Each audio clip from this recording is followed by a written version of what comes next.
Well, good morning, everyone, and welcome to Clary. I'm Ray McNeil. I'm the network manager, janitor, cook, cleaner here at Clary. We're currently a one-person operation. We have a beautiful space here that we're going to enjoy today. I want to say a quick word about Clary before we get into the agenda today, just so people know what we are. For people who are in the room, you have a small progress report that we developed in 2018 that will give you an idea of who we are and what we do. If you're on Zoom, you can go to actionresearch.ca. And that progress report is there right at the top of the page for you to have a look at. Our work really is about connecting faculty and students in post-secondary institutions in Nova Scotia with the research needs of communities. Started with this project 2 years ago, and as with most things, I was a bit naive when I arrived. So there's a lot of work to do. I think our institutions, post-secondary institutions, do a lot of work in the community, but there's a lot of potential there as well that's untapped. I was really pleased when Jerry wanted to work together on this opportunity, because we're building, most people who know about Clary know about the grant program that we operate, which we use our funding to connect, again, faculty and students up with community needs around research. But we use that grant program to connect people up who aren't already connected. And in particular, what our sort of next transition or next phase is we're building these sort of research tables where community, faculty, other people with an interest in a particular theme. Currently, we're looking at food security, and we're looking at justice, criminal justice issues, and hopefully issues around accessibility. And we're supporting these research tables from my office. And the idea is to look at research through maybe a different lens a little bit, where we have community, we have government, we have faculty and students all in a room together talking about how the post-secondary institutions who are our partners can contribute to the community of interest around that particular table. So that's what I'm doing here, and I want to welcome you all here today. Do I want to hand it back to you, Jerry? Please, thank you. Well, thank you very much, Ray. And my name is Jerry Post, and I'm the Executive Director for the Accessibility Directorate in the province here in Nova Scotia.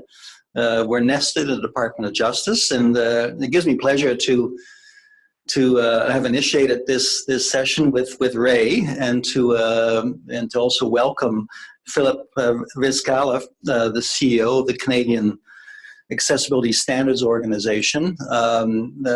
Philip happens to be a Nova Scotian, so welcome home, Philip. A graduate of Dalhousie University as well, or Tongues as it was at the time. So he's spearheaded a whole new organization in Canada to develop standards and to build on the Canadian Accessibility Act that was proclaimed just recently. To put things in context a little bit, in Canada, about 1 in 5 persons has a disability. In Nova Scotia, it's about 1 in 3. So we're by far the highest. We're also the oldest province in Canada, and with age comes disability. In fact, in Nova Scotia, according to Stats Canada, those over 65, 43% have at least one form of a disability. So it's almost half of that population. So it's quite significant. Lots of work has been going on, and partly because of the numbers, it's become a very high priority of the government to improve accessibility in our community. In that, as many of you know, it's been neglected for generations. And, we're dealing with all that now, especially on the infrastructure side. But lots of work going on and lots of collaboration. And as a lot of you know, one of the big efforts that the government's doing is to involve community, and including the research community and universities, and which is really important to us. Personally, I'm very keen on involving the universities on the research side for a couple of reasons. One, of course, is to add knowledge to the sector on inclusion from all aspects, from technical to policy to what have you. And the other, and equally, is just to build capacity within our community. You know, most research initiatives that take place in universities engage students to a major way. And so it's really, you know, building or embedding what I call the accessibility lens on that student population. So when they go out into the community and do their work in the various professions, from architecture to planning to IT to human resources development and what have you, they have that accessibility lens already built in the work that they do. So that's an added benefits. So what we're here to do is Philip is going to give a presentation. You know, it's a fairly new organization. In fact, it's very new. And one of the things that they need is research. So they're going out and extending into the community to see what's out there in capacity and capability. And again, in Nova Scotia, when you look around, we've got a lot of research initiatives going on. It's very fragmented. And one of the things that we're going to try and do with Ray, and hopefully with Philip's help as well, is to bring it together so that we can develop a better critical mass and connect between the various disciplines as well. So to really add value. So what I'm going to do, I'm going to stop talking and I'm going to hand it over to Philip to present to you what they're up to and what some of the opportunities are for our institutions here in Nova Scotia. So Philip, welcome home. Thank you very much. So I had two approaches today. One of them was a formal presentation and one of them was kind of an informal presentation. And I'm going to opt for the latter and go with an informal presentation, if that's okay. Just going to tell you a little bit about myself before I dig into the presentation or the discussion. As Jerry indicated, I am from Halifax. I was born in Halifax, went to university at Dal, and also went to university at Tons, which is no longer here, so that ages me. I'm familiar with St. Mary's because my wife went to university here, and I used to tutor in this school years ago, decades ago, I should say. I've spent the last 33 years or so in the federal government. I've worked for the Department of Labor, Nova Scotia. I've worked for the federal government, and most recently for the last 21, 22 years at the National Research Council, where I headed up as a program director, heading up a program that involved construction. And primarily was responsible for all the building codes that you see in the country, building, fire, plumbing, energy codes, as well as research in the area of climate change, energy, natural resources, a number of things I've been involved in. About 6 months ago, I was asked, or I was appointed into a position, a government council appointee, into a position as a deputy and a CEO for Canadian Accessibility Standards Development Organization, which is a brand new organization. As of 3 or 4 weeks, we officially became appropriated, which means we are now officially a department. So I run my own department within the federal government. And the mandate under this department, under this organization, I'm going to talk about it in a few minutes, but how we actually came to be was because of Bill C-81. And Bill C-81 was the initiator for the Accessibility Canada Act, which actually received royal assent in June of 2019. Under that act, it spells out 3 entities. One of them, and this is the only thing I'm actually going to read off my slide because I don't want to mess it up. One of them is the Chief Accessibility Officer. The other is the Accessibility Commissioner, and the other is the Canadian Accessibility Standards Development Organization. But going forward, we're going to be referred to as Accessibility Standards Canada, ASC. So the Chief Accessibility Officer is responsible for kind of getting a pulse on what's going on throughout the country with regards to accessibility. The accessibility, and that position has yet to be filled. The Accessibility Commissioner works under the Department of Justice and that individual, he or she, will be responsible for complaints and enforcement. And then the Canadian Accessibility Standards Development Organization, the organization in which I head, is responsible for a number of things. Primarily, we are responsible to develop standards, standards in the area of accessibility. We're responsible to also give out grants and contributions to various groups, and I'll talk about those groups very shortly, to support the development of our standards.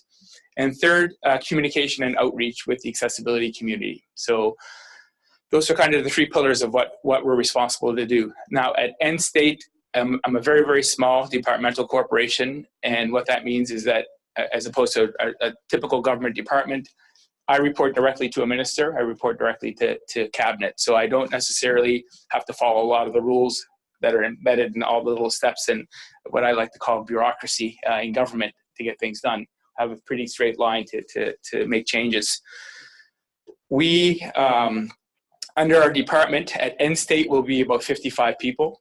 I'm at about 9 to 12 right now. So I'm here speaking to you, and because I would actually have my chief operating officer here speaking to you guys, but I've just hired my chief operating officer, so it's pretty tough to throw her in and say, come to Halifax and give the talk. And plus, I also like to come to Halifax. But at End State will be 55, and End State will be by the end of this calendar year. So in the next 9, 10 to 12 months, we'll have 55 people staffed in various capacities. With regards to standard development, what are we actually developing in standards? We know that the country has a national building code. Nova Scotia has a building code when we talk about the built environment, and the building code has elements in it that speak to accessibility. Now, some people say they're acceptable, some people say they're not. Since I actually worked in the development of many of those sections in the code, I would say they're not acceptable based on what the Act says right now. I think they fall far short of what the expectation is of society. The standard organization is actually a step higher than that. If you look at the building codes just under the built environment, they talk about minimum acceptable level. Minimum acceptable level means whatever a committee decides is the acceptable level for somebody who's disabled, that's the provision they put in the code. And you don't necessarily have members of the disability community represented on those committees making those decisions. You usually have industry, regulators, special interest groups. You have a lot of different parties that are making decisions. And you don't always get the same level of expectation for persons with disabilities versus able-bodied persons. So that's on the building code side. But the Act itself speaks to actually a number of other items. It doesn't only talk about built environment. It talks about elements such as employment. How do we actually introduce measures so that specifically within the federal context, because the Act is really tailored towards the federal context. So anybody within the federal government, whether it's DND, Department of National Defense, my department, Employment Services, Air Canada, VI Rail, anything that's federally regulated will fall under this Act. Bell Canada, TELUS, anything like that would fall under this Act.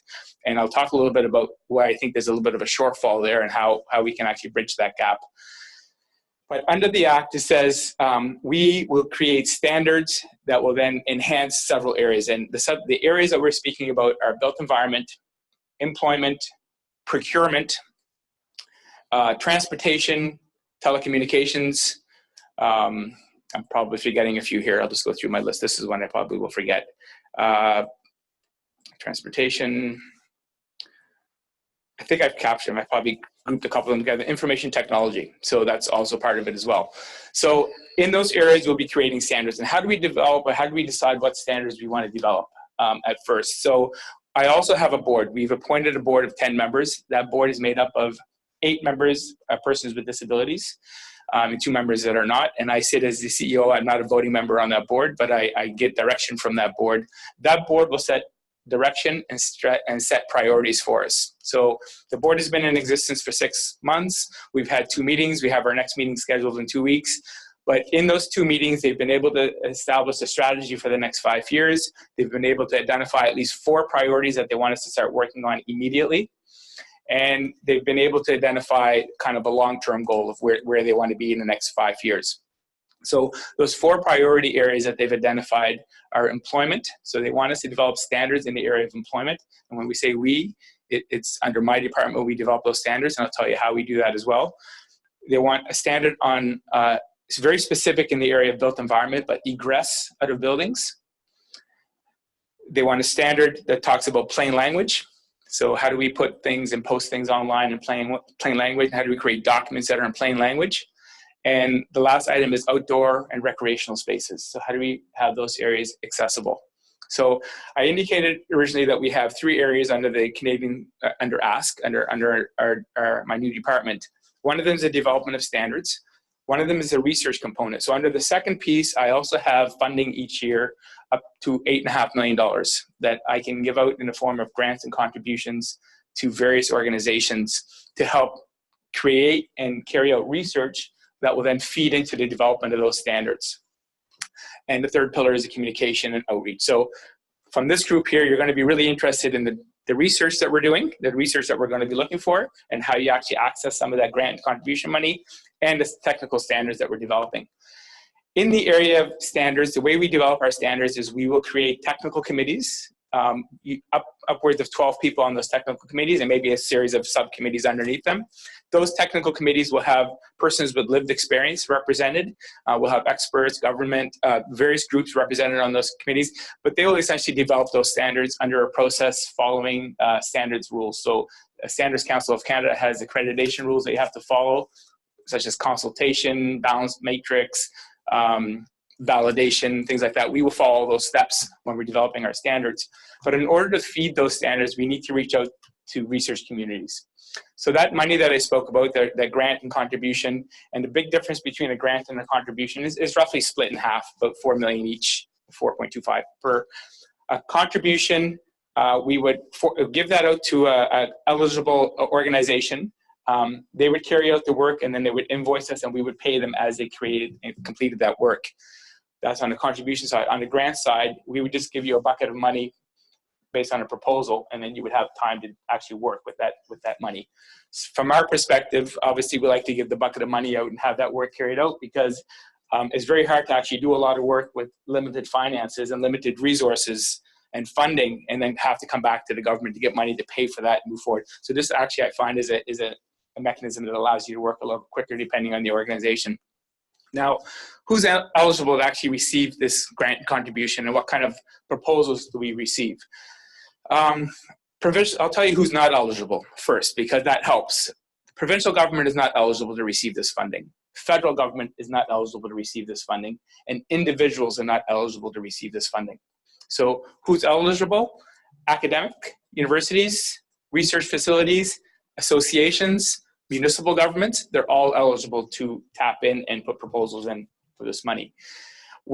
Some of the conditions that we have, and I've just started, over the last couple of weeks, I've created the actual conditions for the qualifiers and the criteria for actually receiving this funding. If it's a university association, for example, that's putting in a fund or a request or proposal, I should say, for funding, they would have to be teamed up or collaborating with a national association, or at the very least a provincial association within the area of disability.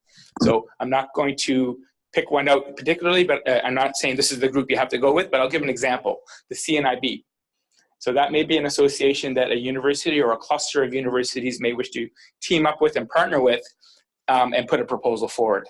So that doesn't mean that that person is 50-50. They have to do 50% of the work or not.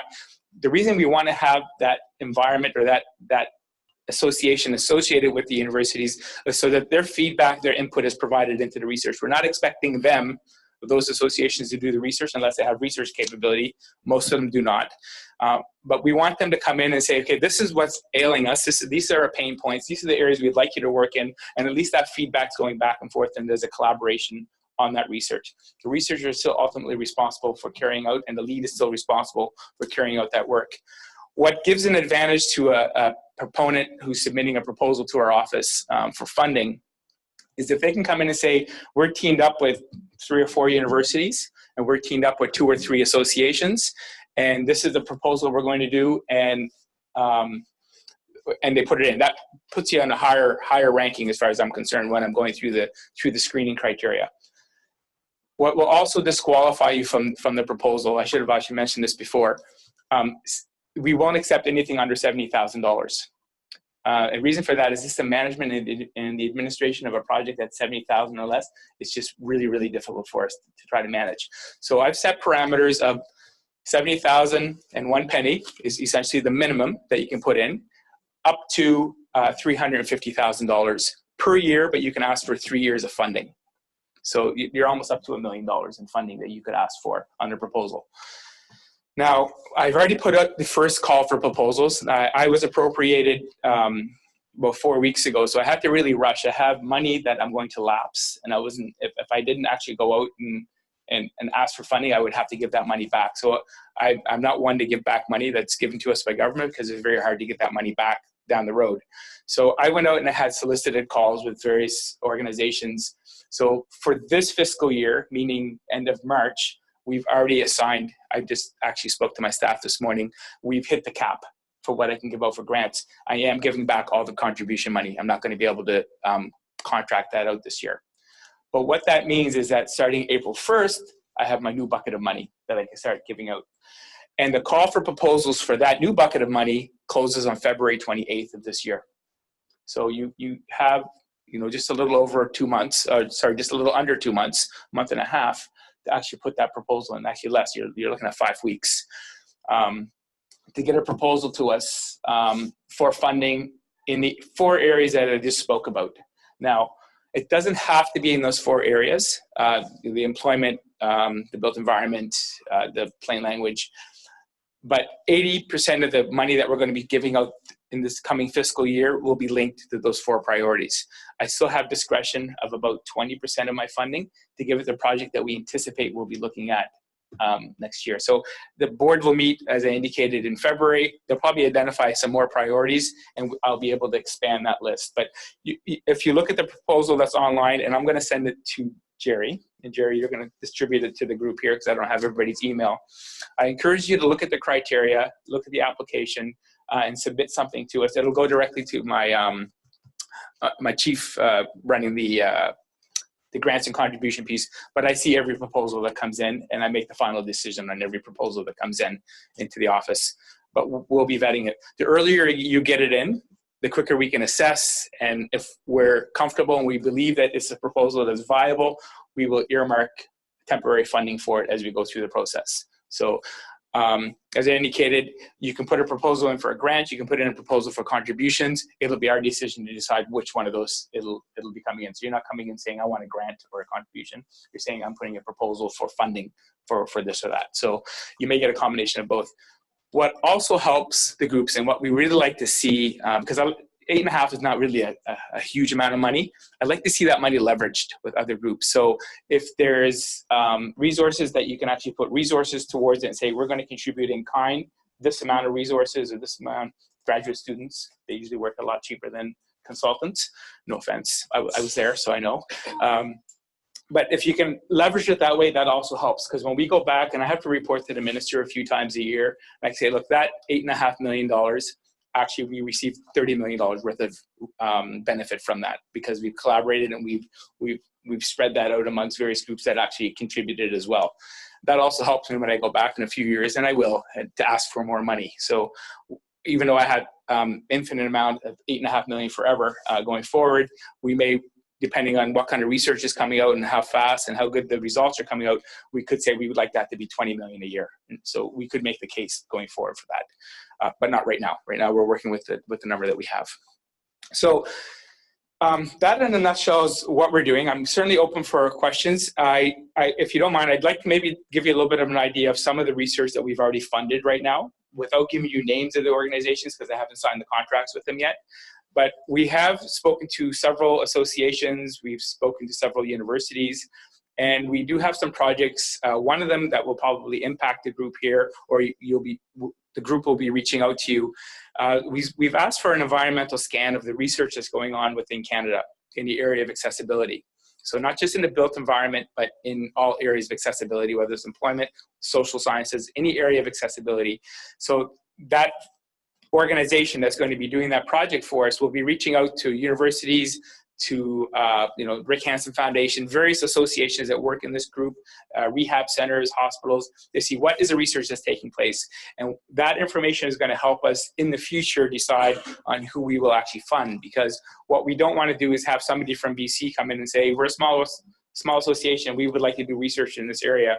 We can look at this map that we've created and we say, well, look, Dalhousie, for example, has expertise in this area. We're going to recommend you team up with that university and do this work. So if somebody does reach out to you in the future, and I suspect they will very soon, the contract's going to go in about 2 weeks, give them as much information as you can, because it's really to your benefit. The more we know that what you're doing here, the better chance there is that we're going to reach out to you rather than wait for you guys to reach out to us if somebody else comes to us for a project proposal. So that's on the one side. We also have contracts just about to be put in place with First Nations organizations, municipal governments, and some research organizations within the disability community that they're looking at specific elements.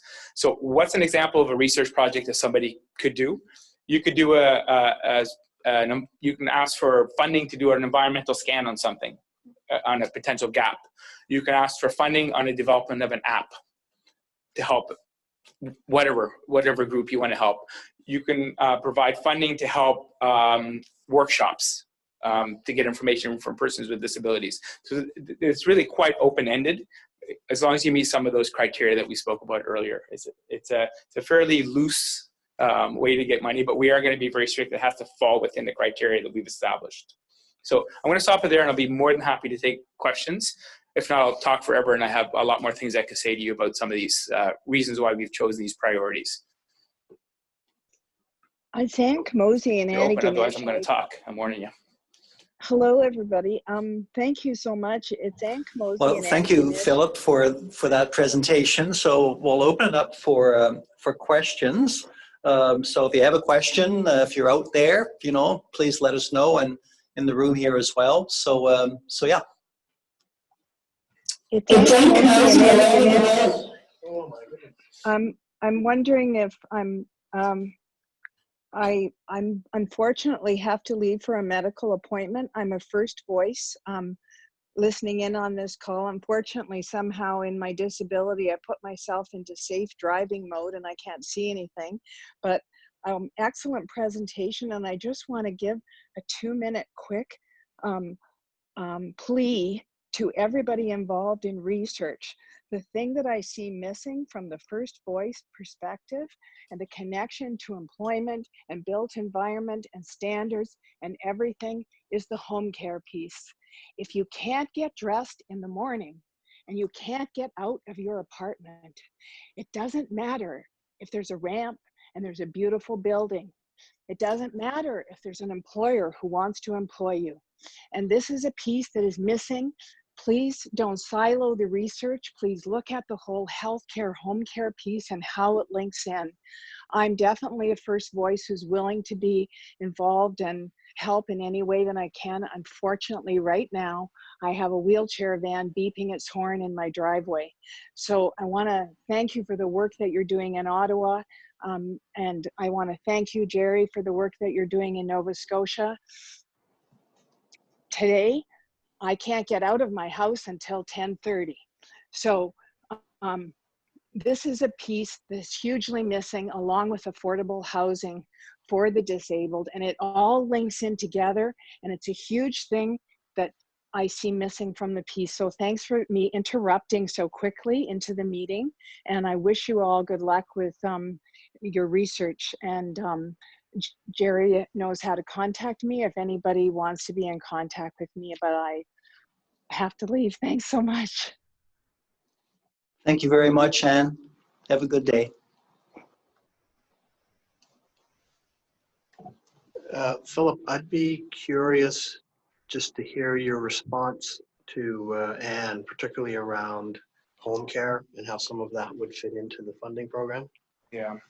So I didn't want to get into too many details about the Act, but those of you that have read the Act, you'll realize that the Act, as indicated earlier, applies within the federal context. So because the federal government doesn't necessarily administer requirements within housing, private housing, even on public housing, it doesn't really administer requirements on that realm. there'll be very little impact coming from my department on this. However, because we're also responsible for anything that the federal government mandates, and because we have about 200,000 homes under Department of National Defense, we will be creating standards for homes. So that's more on the how do you get in and out of your homes, access, technology within the home itself. We will be looking at that element. Not yet, maybe the next series of priorities after the next meeting. We're not sure when we'll be told to look at those, but it will fall under our mandate. When it comes to actual home care, we're not going to be creating standards in that area. So I'm not going to give you false hope to tell you that we are creating standards in that area. It's not our mandate. It falls under provincial government. It falls under their mandate actually from provincial or municipal governments and how they want to actually provide that service and that funding to persons in their homes. We can, however, work with provincial governments. If we're doing a collaborative research project, an association is doing a collaborative research project that'll actually lead to not only supporting, the healthcare piece, but the whole holistic piece, that could be something we can consider in the research. I should mention the research that's created, one of the conditions, and you'll see that in the application, is either open source or belongs to the public. So the university will not own that research when they've created it. And the reason for that is it's being publicly funded. And once it's publicly funded, the intent is that our committees can use the information, but your universities can use the information, and provincial governments can use that information. So everybody has access to it and can work with it. If there's a good enough case made that we want to team up with 2 or 3 provinces, and this is the area they want to work on, there's a pretty good chance that we can come up with a project that will help in that area. But I can't see what that project would be right now. Thank you for that, Philip. On the housing side, we have CMHC, which is a national agency. They have just come out in the last year or so with a national housing strategy. And in that strategy, they have a statement that they aim that anything that they would fund, 20% of that would have to be accessible housing. So the feds are involved in housing. In fact, all levels of government are involved.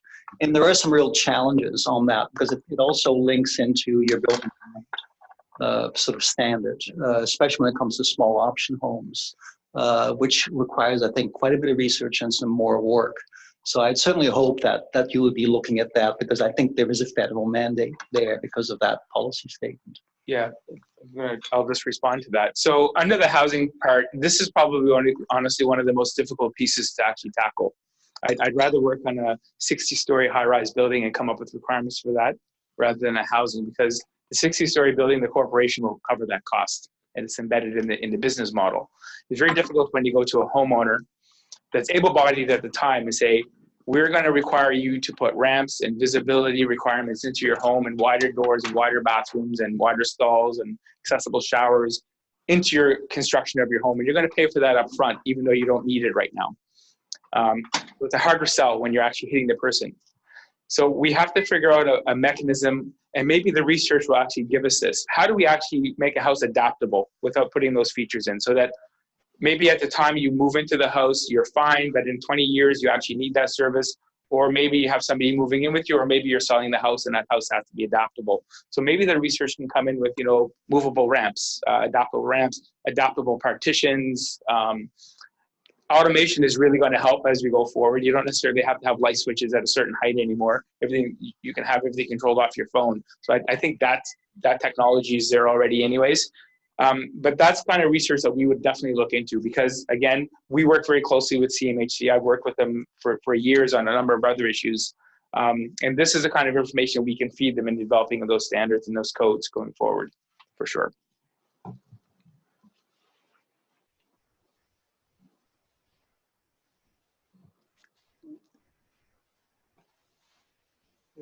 Okay, Linda.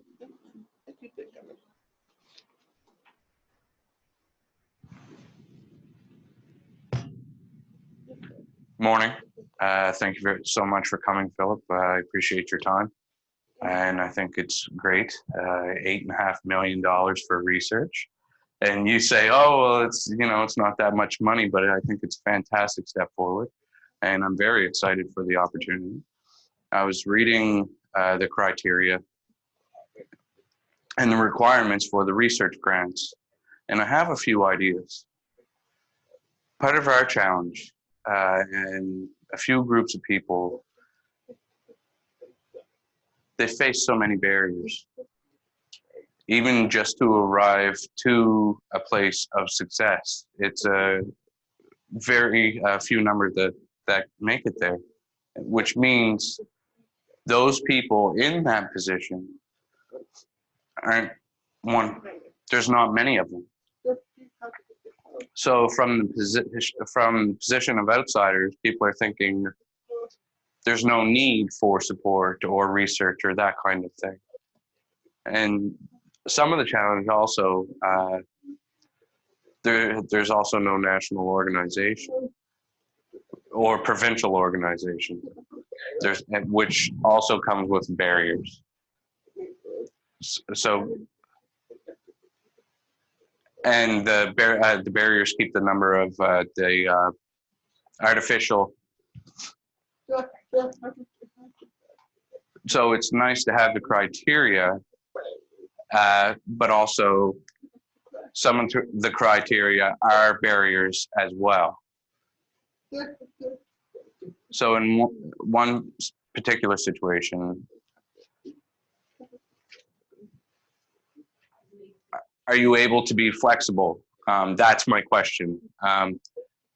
For this particular situation, will we see a little bit of flexibility in the criteria per situation? Will it be seen individually as opposed to being a blanket policy? So thank you very much for the question. So as I indicated earlier, the beauty of being a departmental corporation and the beauty of being a very small entity with relatively, I would say, a pretty good budget for such a small organization is that I will see every single proposal that comes through the office. And I have a very small team. There's going to be 3 of us and myself that will actually look at every proposal, and we will make the judgment call based on the proposals that have come in. I'm very pragmatic when I look at things. I understand research. I had about 280 researchers working for me before I came into this department. And I've done things from, 100-story buildings to expansion bridges down to houses and looking at stairs and risers. I've worked in all areas and I really understand how to kind of understand the research. One thing that I really don't want to do, and I think the public doesn't want to do, and this is probably how you may get excluded from an application, is research for the sake of research. We're afraid of actually doing something, people that this just becomes an academic exercise. So if I can see something on the end that this could lead to actually benefiting somebody, then you have a very strong chance that I'm going to accept it, because I don't know what we don't know right now. So we created the criteria based on what I think the issues are, not what I think the issues will be. And the set of criteria that are created for the grants and contributions will change every year. I'll adapt those and modify them as I need to. So I don't think you have anything to worry about. If you're submitting something sound, at least you have the partners and we feel that it's going to support them, we will certainly consider it. I should have also mentioned that I'm really interested in getting proposals, not just from Ontario. Right now we have a lot from Ontario. That's because a lot of the national associations are located in Ontario, and we have a lot of universities and a lot of mass in Ontario. But I want to get out, out west, and I want to get into the east. So I am going to put criteria in there. So even if we have proposals coming in from the middle of the country, from the Ontario-Quebec region, that are probably stronger in nature, I may actually choose somebody from the east that may not necessarily fall within that criteria, because it really is about everybody's needs across the country. And the needs in the East Coast and rural areas are a lot different than those in heavily populated Toronto regions, for example. So I would say, yes, we're going to be very flexible. It's a long way for me to say we will be flexible. Hello, can you hear me? Any further questions from people out in cyberspace? Hello, can you hear me? Yes. Hello? Yes, we can hear you. Yeah, my name's Conrad Solis. I'm with the Wabanaki Council on Disability.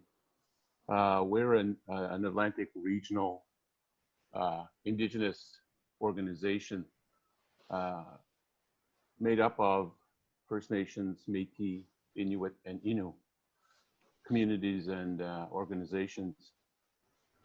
We're definitely interested, and we'll have a 2-day meeting, actually regional meeting, coming up in Truro next week. We're definitely interested in wanting to look over the criteria and send a proposal into you, Philip.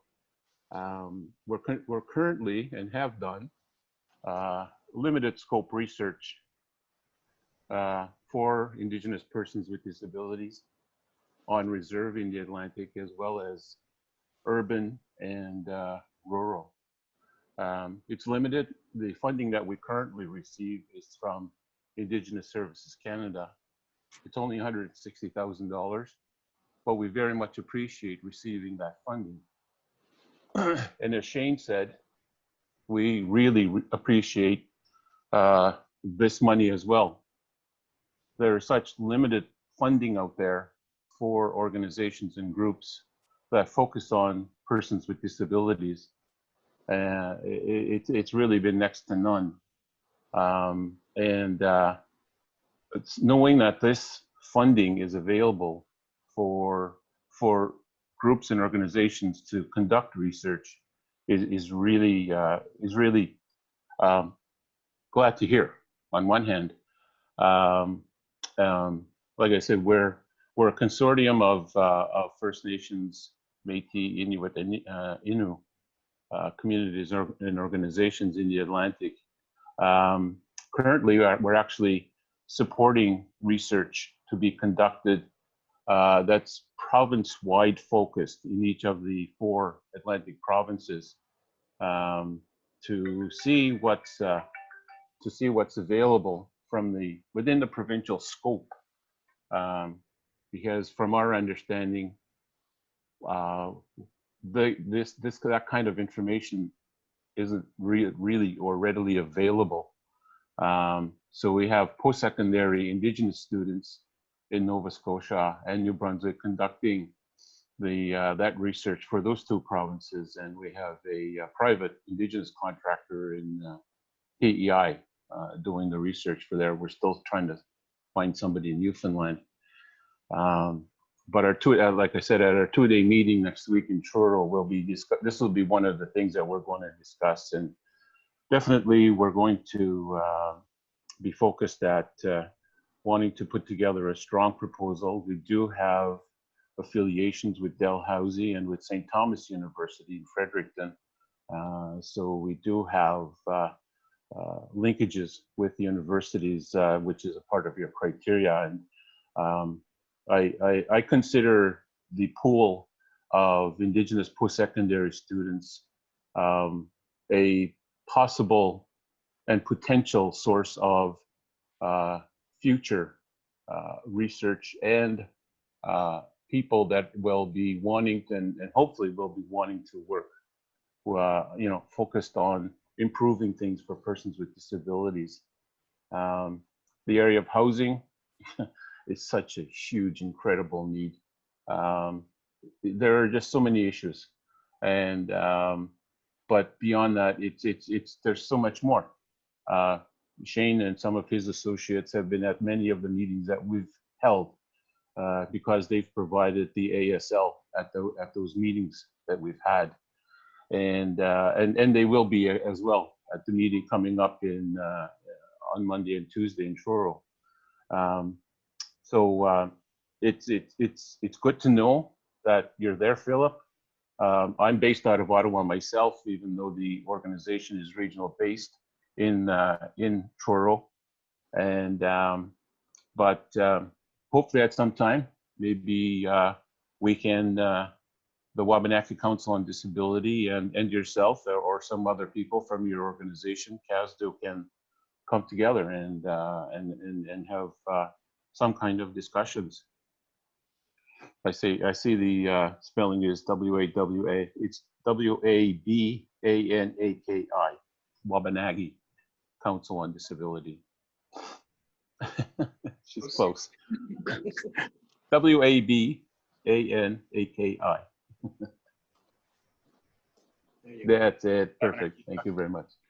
Anyway, like I said, I just wanted to let you know that we're a regional organization group in the Atlantic region, and that we're very much interested in submitting a proposal to this. So maybe I'll respond to a few of those points and maybe make a statement as well. So one of our priorities is to absolutely have First Nations communities represented, both within the standards world that we're creating, and actually have them as members on our technical committees. I mentioned at the very onset of this is that we have 10 members of our board. The Act actually asks or lets us have up to 11 members on our board. And we've purposely left that one seat open for First Nations. So we're waiting to actually populate that seat because we have heard from various First Nations communities that they want to have their own in-house consultation on whether or not they want to adhere to the Act. And they wanted a 2-year period to do that. So we're respecting that desire and not filling that position just yet. After they've consulted and decided whether they wish to actually participate, if the answer is yes, and we assume it will be yes, or we hope it will be yes, we will fill that with representation on that seat. So that's one element. Since you're in Ottawa, my door is open. By all means, you can come visit me. I have a pretty open door policy. If you're meeting with me or you're meeting with my senior executives in the office, we'd love to have you come in and talk to us. Even if you submit a proposal and you want to come discuss the proposal with us, we'd be open for that as well. With regards to research on housing, I mentioned it earlier, and maybe I'll give you the reality of what's happening here. We are creating standards under the federal context. By the time it trickles down and actually impacts housing, it'll be some time unless we get the perfect research proposal and the perfect standard that all the provinces decide they want to take on. And if we can do that, then we can probably have some impact on housing. But it is not on our radar right now to do the housing piece because it is extremely, extremely difficult to actually make a dent in that field because of all the other complexities. Everybody's trying to meet climate change requirements. Everybody's trying to meet energy efficiency requirements. Everybody's trying to meet affordability requirements. And we're trying to now throw on accessibility and visitability. It may be a lot for the home building community to absorb, especially with the whole pretext of affordable housing. So I think we can do it. There's technology that you can actually put into homes. It's just a matter of whether or not our board wants to take that as an early priority going forward. So other areas, outdoor spaces and things like that, we definitely want to tackle right now. But we're probably at least 2 years away from looking at something on housing. So I just wanted to be frank with you. Oh no, that's good to know. I think that we would be wanting to obviously, pay close attention to the criteria that have been put together and developed, and make sure that that the focus of our proposal is within the scope of those criteria.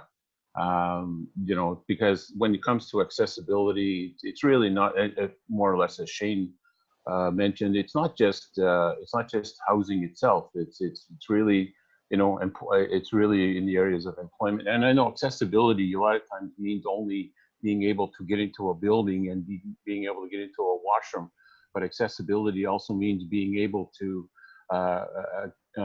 be able to get the technology that's needed. Even the ASL, being able to afford the cost of the ASL, that's a barrier. Getting the IT equipment, getting the kind of labor market training. So there's so many other kinds of accessibility barriers that exist beyond being able to get into a building and moving around comfortably in a building. So accessibility is much broader and more open, and I'm hoping that that's what you're meaning when you talk about accessibility, that it's not just getting into a building and moving around in a building. Yeah, it's a very good point. And absolutely, it's not just getting around a building. If it was just the building piece, that solution we can come up with fairly quickly. There's 7 elements in the Act. Employment, because you mentioned employment. We're looking at the standard for employment, not just how do we employ persons with disabilities, but how do we actually advertise and put something in the medium that everybody can understand and access. How do we train them? How do we get them into the interview? How do we get them into a job? And then him or her, how do we promote them through that life cycle of being employed up until retirement? So that whole gamut, that's what the standard or series of standards will deal with when we talk about employment. Should have mentioned this earlier, and usually people hate when I mention this in meetings, but I'm putting the plug in. The federal government has a mandate to hire 5,000 persons with disabilities by 2025. That equates to about 85 plus 100 persons with disabilities every year for the next 5 years in order to get that net 5,000. So we're very serious about this. We're looking to hire many of them. This standard is going to help us actually retain them and recruit them and bring them in. But I mentioned that, I always like to mention it in university environments because there's always graduate students that may be interested in actually applying for these types of jobs. Even within my department, even though the workforce availability is about maybe 12 or 13%, I'm going to probably go 4 times that amount in the hiring in my office. I'm actually holding off in hiring certain positions so that I get persons with disabilities that are also qualified, speak French and all the other requirements we have to have in government. But I don't just want to hire an admin staff. Not that there's anything wrong with admin staff and say, this is numbers. I want to hire a chief operating officer, a chief financial officer. I want to give them very senior, meaningful employment that will hopefully retain them for 20, 30 years in the government, or give them opportunity to move around in government. So I'm starting that, and I'm going to revert back to even on the environment itself. The employment standard will actually also talk about the working environment. So if we're going to hire somebody, we want to make sure that that person is not just left at one corner of an office building because that's the only area that's accessible for that person. If we hire somebody, the entire building, including the parking lot and the sidewalk getting into that building, has to be accessible for that person. Every floor needs to be accessible, because it's not for us to say that you can't work on floors 13 up and anything below that because they're not accessible. That's not going to be acceptable going forward. So it's a big undertaking, but we're starting that right now. Even myself, we're moving to a new location in about 9 months. We have government rules on how we can build space and allocate space for everyone. I've doubled that space. I've circumvented every single rule that exists right now to have a space that anticipates what we hope we'll have in that workspace. So that's going to set the bar. That's the beginning. And believe me, they're not happy about what we're doing because we're raising the bar. And once we do it, every other department is going to look to us and say, hey, why did Phil's office get to do this? And but it's setting the bar. Somebody has to start doing it. So I think we are going to make incremental progress. Don't think of this as built environment issue. It is not a built environment issue. It's technology, it's plain language, it's communications, is what you post on a website. Anytime the government gives any kind of broadcast message, we'll have to follow this. The CRTC will have to follow these rules. The CTA, I use acronyms in government. Canadian Transport Agency will have to follow this. Everybody will have to follow these rules as we go forward. So little by little, it's going to be mainstream. And I say this every time I speak to people. The day that you actually come in, and we'll go back to the built environment, and you tell somebody that we don't want to have an accessibility section in the code anymore, is the day that we've succeeded. Because you shouldn't have to have, this is how you build a building.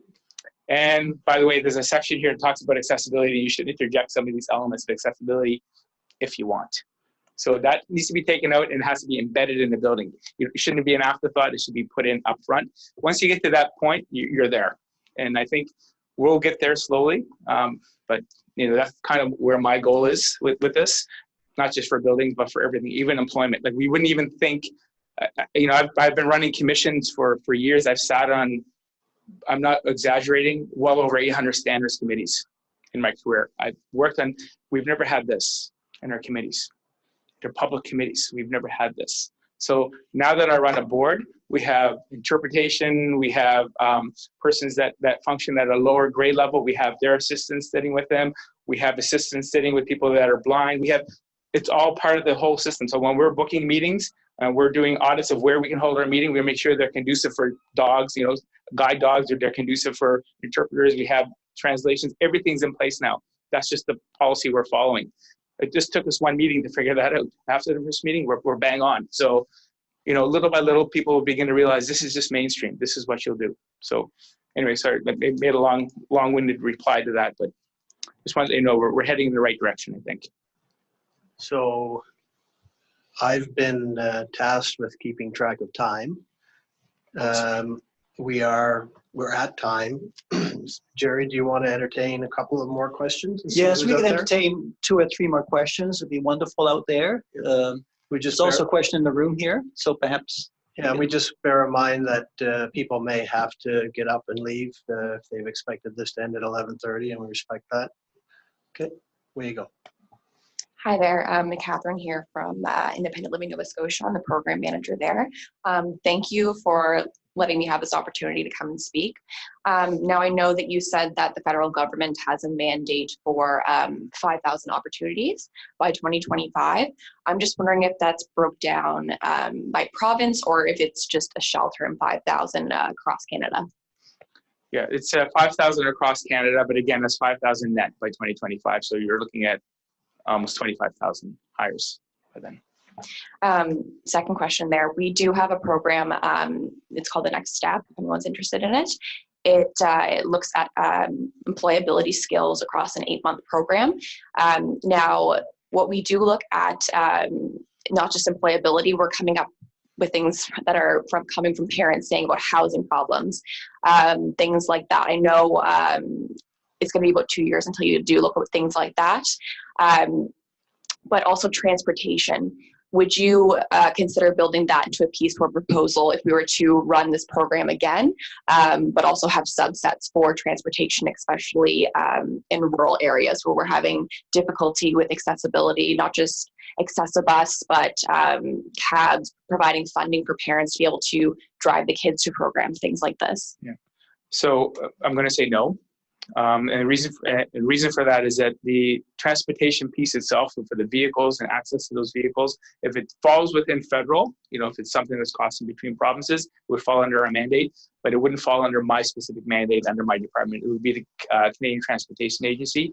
They're also mandated to create standards for those vehicles. If it's employment within that environment, it's a platform, the waiting areas, the areas that are not necessarily the vehicle itself, we would be required to do that. But I work very closely with the deputies within those departments as well. So we will coordinate. If something came in that was related to that, we would hand it off to their department to look at it. That's an interesting point on the transportation side, especially, as you were saying about how the technology is moving so fast, and it's benefiting, the disabled community in so many different ways. And of course, this whole thing with the autonomous vehicle, coming online, fairly soon. It's starting to happen, and which can be a tremendous benefit for persons with disabilities, right? Now, from my experience with vehicles, especially passenger vehicles, the way they are being designed is difficult, for example, for me to get into, is that they no longer put the handle on the ceiling. They put it on the frame, so I can no longer transfer myself into the vehicle. So now, where would the responsibility lay on setting that standard? Through the CTA. Okay, so you're not involved. We can, if it came to us, we would go to them, we would have a discussion with them. Okay. We wouldn't be involved, but there may be an opportunity for us because there may be an application outside of vehicles, and it may be an application even on airplanes, and how do you get yourself into a seat in an airplane? It may be an opportunity to actually look at that in buses that go interprovincial. So we could actually do some of that research on our side and feed that research to those guys to create the standards. That's wonderful. Yeah. It's a question. Yeah. Hi there. My name is Caitlin, and I'm from the McKechnie Institute for Public Policy and Governance. And I have 2 questions, but they are connected. And one thing is around just on your committee front on discussions around like emergency preparedness in terms of, as a priority for research and how that affects persons with disabilities. And I mostly say that because currently I'm on a project for Employment and Social Development Canada with the Accessibility Secretariat that is doing an environmental scan on policies, practices, et cetera, that relate to emergency preparedness and persons with disabilities. So my second question is on how current work that different government departments are doing is going to be correlated into the work that your newly established department is doing. So ESDC, I work with the deputy minister there, Yasmin LaRosse. That's probably where the funding came from for that. So I work very, very closely with all of them. So there's 3 departments within the federal government, all working on accessibility areas. We coordinate, we have meetings almost monthly with those groups. So we know what everybody's doing, what funding they're putting out. Like I could tell you that department there just put out $500,000 for funding towards point of sale service machines for research, so banking machines and things like that. So that research that's been developed there, we would grab that research and create the standard down the road. So we know that we know what's going on. There's a lot of little departments doing things, but we have a pretty good grasp of what's going on with them. Any more questions out in cyberspace? So I just wanted to chime in for a quick second, Jerry, if that's okay. It's Alex LeBlanc. I just wanted to say thank you guys for this presentation, and thank you, Philip.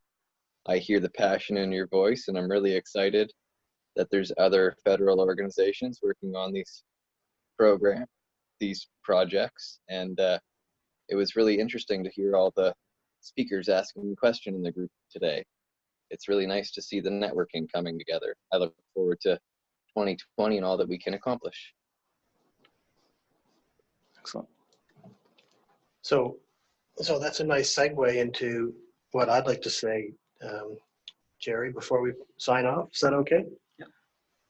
So, again, I spoke a little bit about Clary's role in all of this, and Jerry and I have committed to something, probably focused on this presentation today initially, but something a little more long-term around convening space for people who are interested in research around these themes, community members, students, faculty, government, to bring those people together in a way probably that we haven't done before. As I mentioned, we're building these spaces along other themes as well. That's part of what we see as our mandate in Nova Scotia. So to support the growth of those spaces for us to start to think a little differently about how we do research, particularly that impacts community.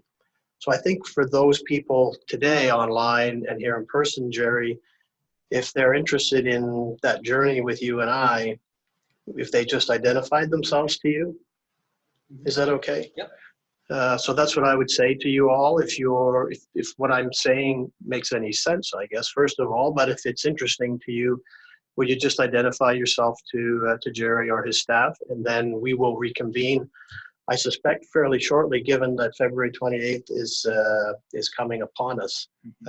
If there was any interest in, we would want to gauge some interest in any sort of partnerships around the funding that's available federally. But I would see this also being a much longer conversation about what is going on in Nova Scotia and how Clary and how our partner institutions in Nova Scotia can support what's going on in the community around these issues. Okay. Well, thank you very much for that, Ray. And to conclude this, I want to thank Philip, his wonderful presentation and the initiative, and for coming home and joining us here. I know you're very, very busy trying to get this organization off the ground, and we're here to help, to support you. This is, it's a community effort in Canada, not just in Nova Scotia or, Halifax. So yeah, and as Ray said, for those who are interested in perhaps getting, a research roundtable together on inclusion, accessibility, give us a call or email us. You have our email, I think, through the invitations that we sent out. And, I know the end of February is short, but, as Philip said, there are other opportunities coming downstream over the years. So again, thank you very much, Philip and Ray, for hosting us, and to the audiovisual folks as well for doing a great job of communicating this throughout our community in Nova Scotia and elsewhere. So thank you very much. Thanks. I make one more comment before I leave. So I think this would be a real win for me, other than just letting you know what we're doing, is if we can get at least one project coming from the Maritimes on this. And just to help you into that, because the timing is kind of short, I'm really, I can certainly look at a proposal that says we want to do this in 3 phases. Phase 1, we're going to spend a smaller amount of money to get ourselves set up. And then by year 2 and year 3, we'll be up and running with a much larger project. I would certainly consider something like that, because I know it's very hard to say we're going to do $300,000 worth of work this year and put a proposal for that amount. I'm just throwing that out for you guys. I'm anxious to get a project with the Maritimes on the books. Okay, thanks. Great. Well, thank you very much. And this presentation and these proceedings are being recorded, and we'll be posting it as well for those who weren't able to attend. And I know some of the researchers had teaching responsibilities, so this will be available for others to watch downstream, or if you want to revisit it, feel welcome. So thank you very much, everybody, for the time.